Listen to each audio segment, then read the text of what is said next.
aka Toshkent emasmi? Mana Toshkent. Assalomu alaykum. Va alaykum assalom. Aka, salomatmisiz? Qatnayapsizlarmi? Qatnayapmiz aka.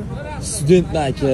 Kecha Yangi yilda o'tkazib oldik, eplab amallab. Sal pulim kamroq olib ketdim. Biz ham Yangi yil o'tkazib, yurchi mashinaga chiqingchi, pulni mashinaga tashlaymiz. Mo'la ko'rib qolmasin. Jim tur, ammang.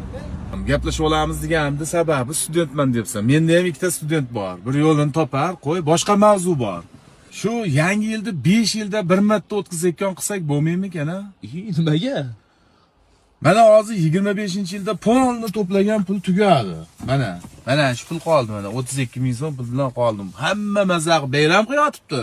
Mana men pitakdaman aka, ko'rib turibsan. O'shanga 5 yilda bir marta qilsak, 4 yil Yangi yilga to'playmiz, 1 yilligini yeymiz. Bag'i 3 yil mazaqib, yana 3 yil yeqqanimiz, yeb ichib yotaveramizda, hozir pul tugab bo'ldi. Sinfdoshlarda ham umuman yig'i bo'lmayapti. Hammasiga mana shu aybdor, mana shu narsa aybdor hammasiga. Ularda ham pul yo'q. Ba'zi byudjet tashkilotida ishlaydi. Lekin yarimidan ko'p kirisa, bilaman, to dashmadash qochib yurayotgan bitta kirisasi ham bor.